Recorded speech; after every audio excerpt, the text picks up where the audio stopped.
వాక్కును పంపగా కలుగనిదేముంది నీవు సెలవీయగా కలుగనిదేముంది వాక్కును పంపగా కలుగనిదేముంది సకలము నీవేనయ్యా శ్రీమంతుడా స్తుతికి పాడెదనయ్యా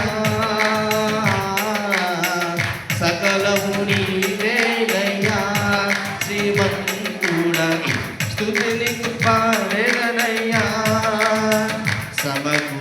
సమకూర్చువాడవయ్యా నీ పిల్లలకు సమకూర్చువాడవయ్యా నిన్ను అందరం దేవుని స్తోత్రం అందరూ కూడా నోరు తెరిచి నీవు మాత్రమే మా ధైర్యము నీవే నోరు పాడతాం నీ బాహుబలమే నిన్ను మాత్రమే నీవు మాత్రమే మా నీ బాహుబలమే నడిపించును నా స్థితులన్నిటినీ సరిచేయును నీ బాహుబలమే నడిపించును నా స్థితులన్నిటినీ సరిచేయును కృప చూపువా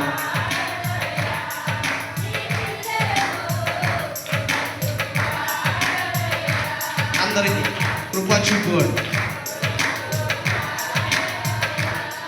నీ పిల్లలకు కృప చూపువాడవని నీవు సెలవీయగా కలుగనిదేముంది వాక్కును పంపగా జరుగనిదేముంది నీవు సెలవీయగా కలుగనిదేముంది వాక్కును పంపగా జరుగనిదేముంది సకలము నీవేనయ్యా శ్రీమంతుడా స్తుతికి పాడెదనయ్యా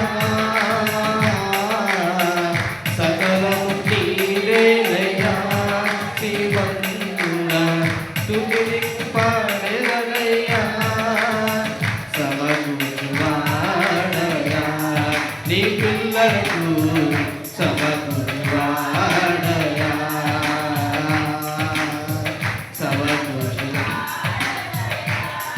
నీ పిల్లలకు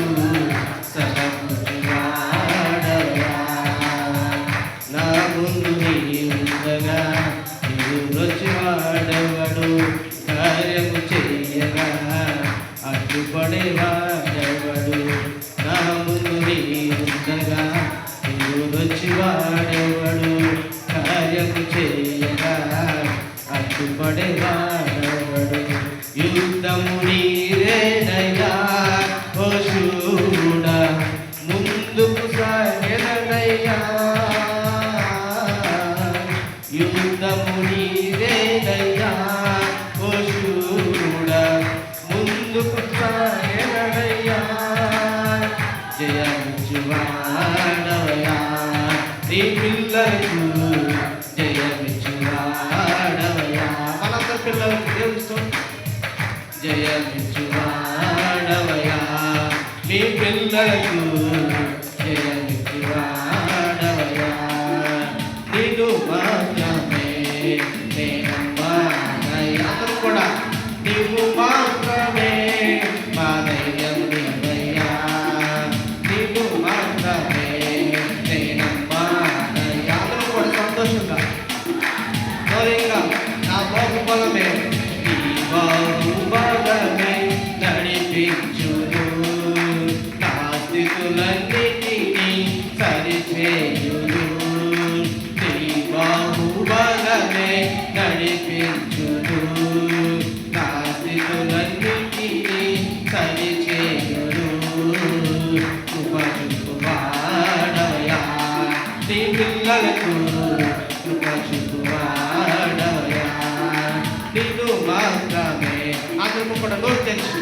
దేవునికి ఒక మాట ఈ మాట చెందు నీవు మాత్రమే ఈ లోకంలో ఎవరు నమ్మరు ఐదువరు నమ్మకు నమ్మరు అందరూ కూడా నేనమ్మానయ్యా నీవు మాత్రమే మా ధైర్యం నీవయ్యా నిన్ను మాత్రమే నేనమ్మానయ్యా, నీవు మాత్రమే మా ధైర్యం యేసయ్యా, నీవు మాత్రమే నేనమ్మానయ్యా, నీవు మాత్రమే మా ధైర్యం యేసయ్యా, నీవు మాత్రమే మా ధైర్యం యేసయ్యా.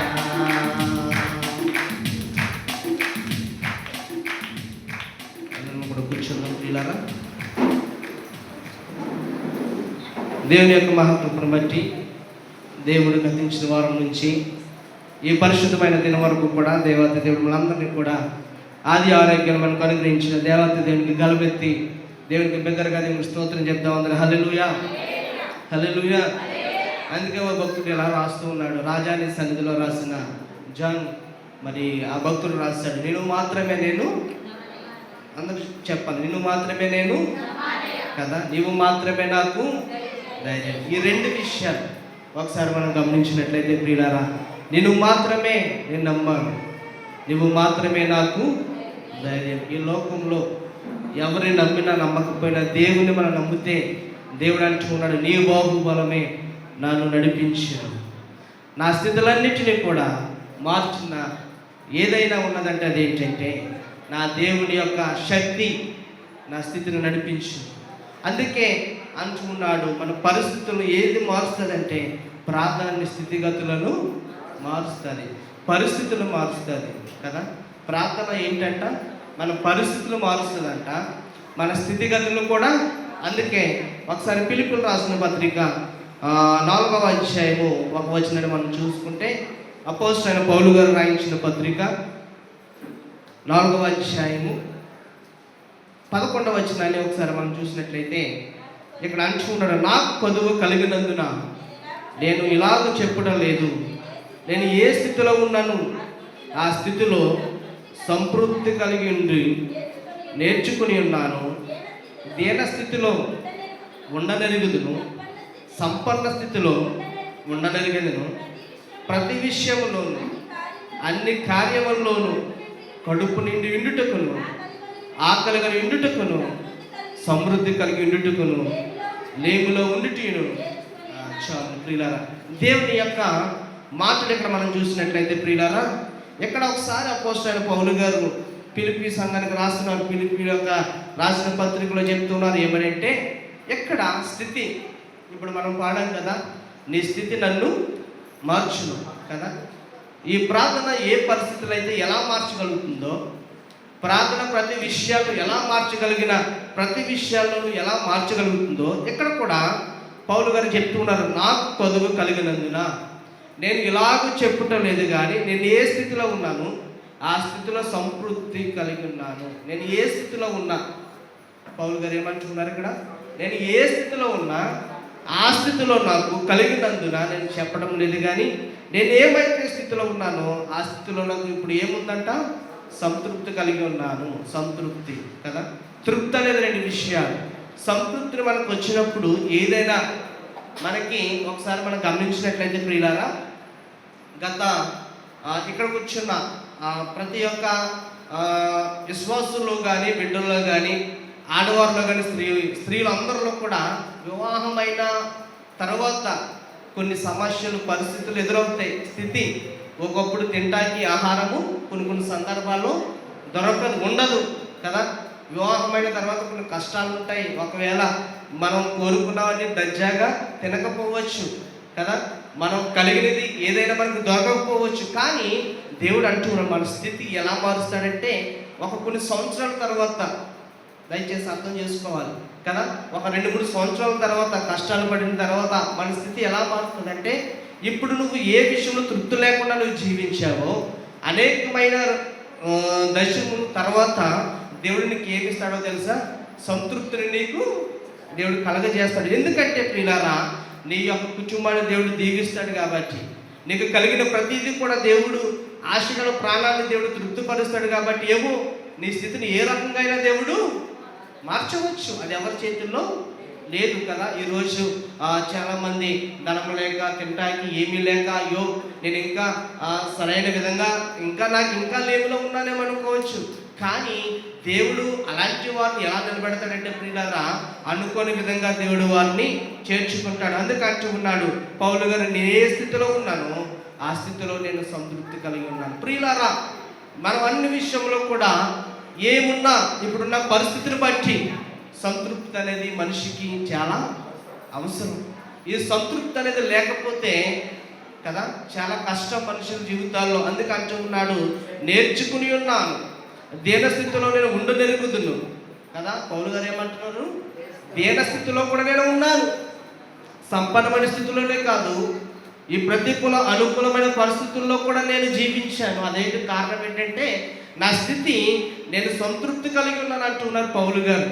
ఏమంటున్నారు, సంతృప్తి కలిగి ఉన్నాను. అది మాత్రమే కాకుండా నేను దీన స్థితిలో కూడా ఉన్నాను, నేర్చుకున్నాను అంటున్నాడు. దీనస్థితి, ఈ దీనస్థితి ప్రియులారా ఈరోజు మనం గమనించినట్లయితే ఒకసారి మనం అర్థం చేసుకోండి, ఒకసారి మనం పరీక్షించుకుంటే, అయ్యో ఒకప్పుడు నా జీవితంలో ఆ స్థితిలో నేను ఎలా ఉన్నాను, ఇప్పుడు నేను ఎలా ఉన్నాను. ఒకసారి మనం అర్థం చేసుకుంటే, దేవుడు మనము సంవత్సరాలు గడిచే కొలది, దినాలు గడిచే కొలది, మనం ఏ యొక్క విషయాలు మనం ఇబ్బందులు పడ్డామో ఇప్పుడు ప్రతి ఒక్క జీవితాల్లో నేను చూసినట్లయితే నేను చెప్తున్న మాట ఏంటంటే, మన కనకలక గ్రామంలో దేవుడు ప్రతి ఒక్కరిని కూడా దీన స్థితిలో ఎవరు కూడా కదా, ఎవరు కూడా లేరు. దేవుని స్తోత్రం చెప్పండి అందరూ ఒకసారి హల్లెలూయా.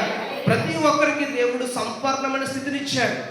ప్రతి ఒక్కరికి దేవుడు ఈరోజు సంపూర్ణమైన సంతృప్తిని కలిగించే స్థితిని దేవుడు మనకి ఇచ్చాడు.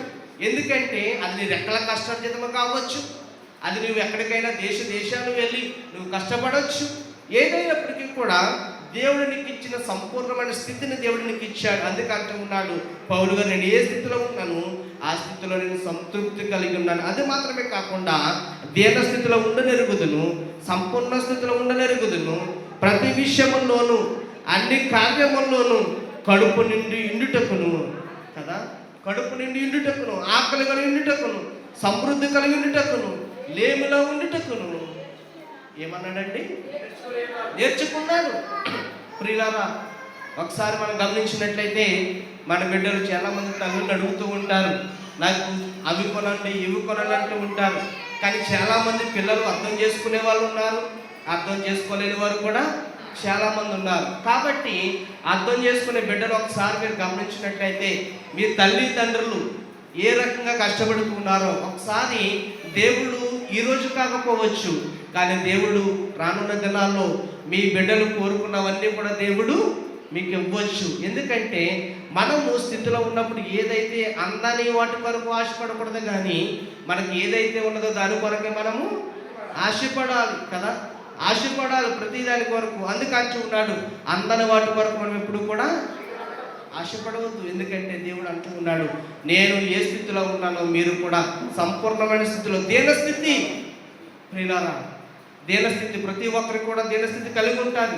ఎందుకంటే ఒక మాట మీకు నేను చెప్తూ ఉన్నాను, దేవుడు ప్రతి ఒక్క కుటుంబంలో కూడా ఒక ప్రణాళిక ఉంటుంది, ప్రతి ఒక్క కుటుంబంలో కూడా ఒక దేవుని చిత్తం నెరవేర్పు ఉంటుంది.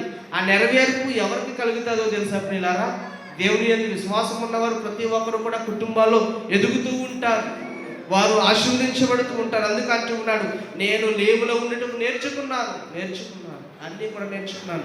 సంపూర్ణమైన స్థితి కలిగి ఉన్నాను, సంతృప్తి కలిగి ఉన్నాను, దీనస్థితి కలిగి ఉన్నాను, అలాగే లేమి కలిగి ఉన్నాను, ఆకలి కలిగి ఉన్నాను, నాకు ఆకలి వచ్చింది, ఇవన్నీ కూడా నేను ఎదుర్కొన్నానని పౌలు గారు ఈరోజు మనకు నేర్పిస్తూ ఉన్నాడు. ఎందుకంటే దేవుడు అంటూ ఉన్నాడు 11వ వచనంలో ప్రియులారా, అదే అధ్యాయంలో 11వ వచనం చూడండి ఒకసారి, నన్ను బలపరచువాని అందే, చదవండి ఒకసారి, నన్ను బలపరచువాని అందే నేను సమస్తము కూడా.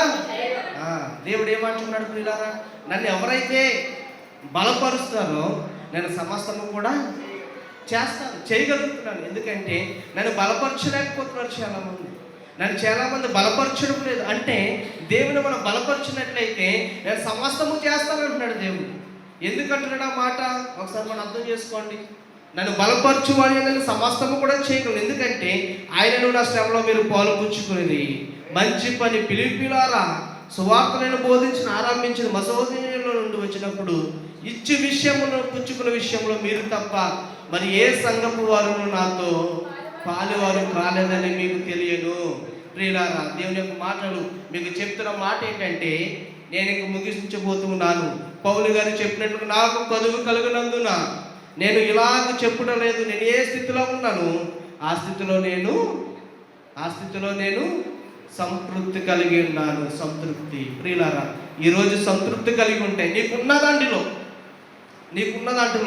నాకు దేవుడు నాకు ఇచ్చిన ఈ విషయంలో సంతృప్తి కలిగి ఉన్నాను. ఒకవేళ నువ్వు అనుకుంటే దేవుడు రానున్న దినాల్లో నీ కుటుంబాన్ని ఆశీర్వదించి నీకు కావలసినవన్నీ కూడా దేవుడు దయచేయాలంటే మార్గం ఏంటో తెలుసా?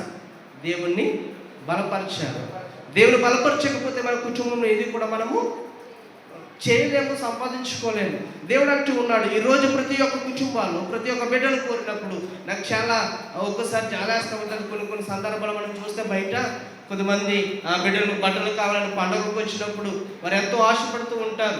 మనకంటే దేవుడు మనకి ఇచ్చాడు. లేనివారు అనేక మంది ఉన్నారు. వారు పండుగలు ఏమీ కూడా ఉన్నవారు ఎంతోమంది ఏడుస్తూ ఉంటారు. అయ్యో, నాకు నా తల్లి బట్టలు కొనలేకపోయింది, నా తండ్రి బట్టలు కొనలేకపోయాడని బయట మనం పేదవారిని మనం చూస్తూ ఉంటే నాకు అనిపిస్తూ ఉంటుంది, దేవుడు వారిని కూడా దీవించి అనేకమైన వాటిని వారు అనేక మంది రోజు ప్రియులారా హాస్టల్లో మనం చూస్తే అనేక మంది అనాథాశ్రయాలు, అనేక మంది తల్లిదండ్రులు లేని బిడ్డలు అనేక మంది ఉన్నారు. ఒకసారి మనం గమనించినట్లయితే ఒకసారి మనం వారి స్థితిని ఒకసారి జ్ఞాపకం చేసుకోండి. దేవా, ఈరోజు మాకు మంచి బిడ్డలు ఇచ్చారు, వాళ్ళు సంపాదించడానికి మాకు మంచి ఆరోగ్యాలు ఇచ్చారు. కానీ తల్లిదండ్రులు లేని బిడ్డలను బట్టి వారు అనాథాశ్రయంలో అనేక మంది హాస్టల్లో తల్లిదండ్రి ఎవరు కూడా వారికి తెలియదండి. ఎందుకంటే హాస్టల్లో ఉంటారు, వారు చదువుతూ ఉంటారు, వారికి ఏ ప్రేమలు కూడా ఉండవు. కానీ తల్లి అయినా తండ్రి అయినా ఎవరు వారికి దేవుడే వారికి దిక్కు. అందుకంటున్నాను, నేను ఏ స్థితిలో ఉన్నాను సంతృప్తి కలిగి ఉన్నాను అంటున్నాడు పౌలు గారు. మీకు ఈరోజు నేను చెప్పే మాట ఏంటంటే, మనకున్న స్థితిని బట్టి నేనున్న స్థితిలో నేను ఏ స్థితిలో ఉన్నానో దేవుని స్థుతించడం నువ్వు మర్చిపోవద్దు. ప్రియులారా, నువ్వు ఏ స్థితిలో ఉన్నా, ఒకవేళ సంతృప్తి కలిగి ఉన్నా, లేమిలో ఉన్నా, ఆకలి కొని ఉన్నా, ఏ విషయంలో నువ్వు దీవించబడాలన్నా నువ్వు సంతృప్తి అనేది మనిషికి చాలా అవసరం. ఈ సంతృప్తి లేనిదే చాలామంది మనం ఎక్కడెక్కడో ఏదేదో కావాలనుకుంటాం. కానీ మనం ఉన్న వాటిని దేవుని కొరకు ఆశపడండి. ఎందుకంటే పౌలు గారు అంటూ ఉన్నారు, నేను దీనస్థితి కలిగి ఉన్నాను. ఆకలి మాట ఏంటో తెలిసింది నాకు. నేను ఆకలిగా ఉన్నప్పుడు నేను దేవుని విడిచిపెట్టలేదు అన్నాడు పౌలు గారు.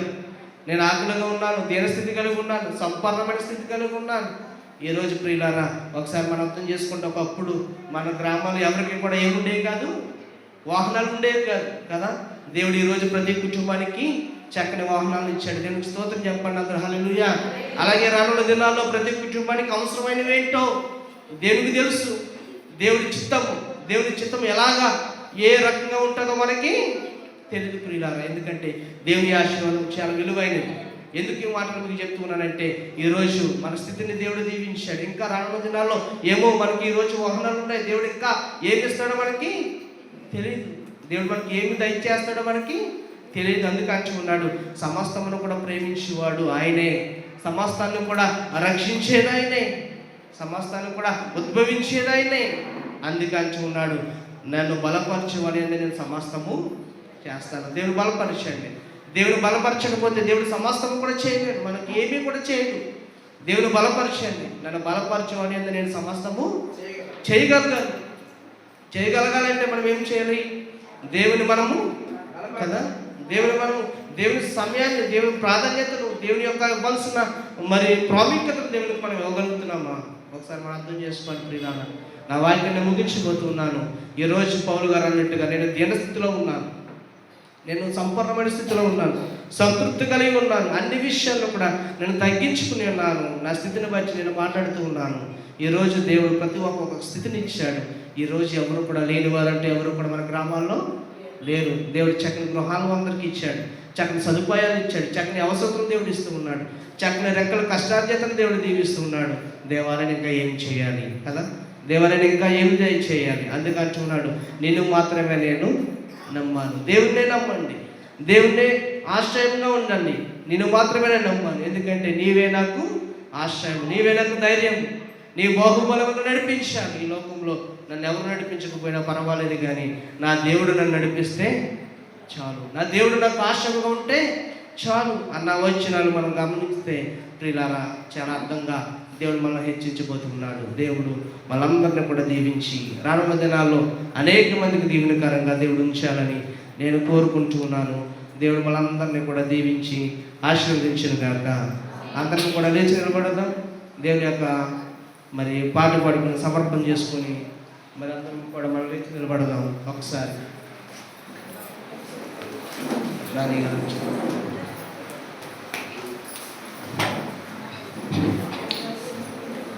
నిదనము